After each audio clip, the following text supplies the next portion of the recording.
Alright, ladies and gentlemen, we are back on the air here for FPW Devil's Feud Cake 2021. I am here with Rick Rocker. Julia Sanders is stepping out for a little bit. She'll be back later on for our for the rest of the show. Rick, your thoughts about FPW Devil's Feud Cake so far? Well, Johnny Baba Ganoush, I gotta be honest with you. I am thoroughly enjoying this edition of this pay-per-view event. I'm very surprised that Master Ken ended up winning the Gauntlet for the gold, but something tells me that he's not gonna become the next Universal Champion. That's just my opinion. But if anybody has something against that, they can always post a comment on YouTube. I would love to hear some feedback about those kind of comments. Okay, so why do you think that Master Ken won't win the championship? What makes you think that he's not going to be able to do it? Well, it's just that he lacks the experience. I mean, all he's going to do is try to low blow his opponent, because that's what he's known for, right? In the Maradote Dojo, it's all about disabling your opponents. But he didn't do any. But the thing about Master Ken is he doesn't disable anybody. He just goes in there.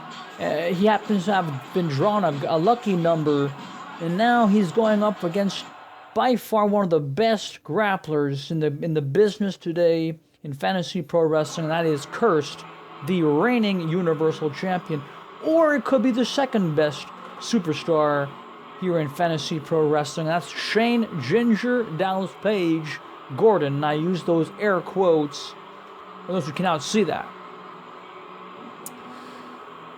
Well, my money right now, ladies and gentlemen, and of course Rick Rocker, is Cursed retaining the Universal Championship, probably because he's got superpowers. I mean, the guy is he could be very sinister. Many people don't like him. He's a neutral character. So sometimes he's a good guy and sometimes he's a bad guy. It all depends, I mean, the last time we saw Cursed in the ring, people were cheering for him. But then the last time before that we saw him wrestle, the fans were actually booing him. So I don't know what's going on anymore. I can't tell. But right now, I can tell you right now who's booing at, and that's Gigantor. This man, 7 feet, 10 inches tall, just as almost the same height as Sabeen Nabaradaw, but not quite. And he's going up to face the champion in an Inferno Match. And for those of you who don't know what an Inferno Match is, essentially there's flames all around the ring, and the objective is to throw the guy over the top rope and outside the ring as he will be caught on fire. That's a very barbaric stipulation, if I may say so, Johnny. I don't get to watch a lot of FPW broadcastings as I commentate each and every 2 weeks the NCWA, the Academy's assignments. So seeing an Inferno Match is something I've never quite seen before. And now we have Lillian Garcia trying to do the announcements, but I can tell you right now who this man is. He represents the dungeon. He represents Sabeen Nabaradaw. He's a student of Sabeen Nabaradaw, Gigantor. And there's the man, the legend, the monster, the Saudi Arabian monster, Sabeen Nabaradaw. And this should be a very, very exciting match. Looking forward to this. Big time. The fans are watching on, capacity crowd. There's Sky Stanley taking the belt. Looks to me, Johnny, that Gigantor is pretty much excited about this one here.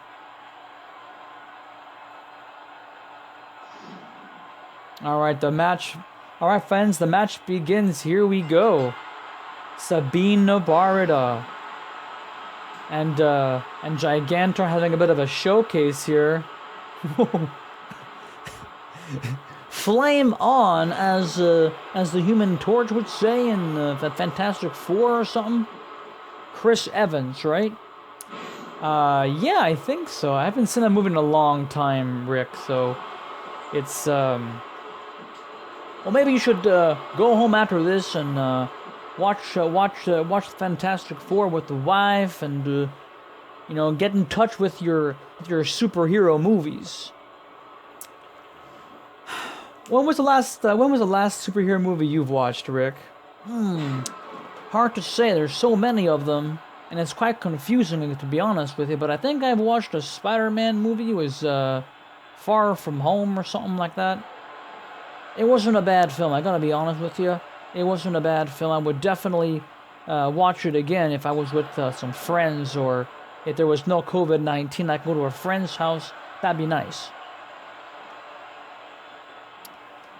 All right, ladies and gentlemen. Currently in the ring, Sabeen Nabaradaw and Gigantor competing for the No Mercy Championship. How did this match come about, you might ask? Simple. Gigantor was the last No Mercy superstar standing in the Gauntlet for the Gold back at Blood, Sweat, and Tears in December. Though he did not win nor eliminate anybody, yes, he was drawn a lucky number, but it doesn't matter, because the point of that contest, the point of that gauntlet match, was so that the last of any superstar, as long as you win, or who knows, it depends on which roster you are, you will compete for that respective championship. Excuse me. In this case here, Gigantor was the last No Mercy superstar. Didn't win, but he was the last one standing, and as part of the championship committee, Gigantor was awarded the shot for the No Mercy Championship, but it's not going to be some ordinary match. It's not going to be with pinfalls or submissions. It's going to be a simple match. All you got to do is just toss your opponent over the top ropes and onto the floor. However, the consequence to going over the top rope is getting caught on fire.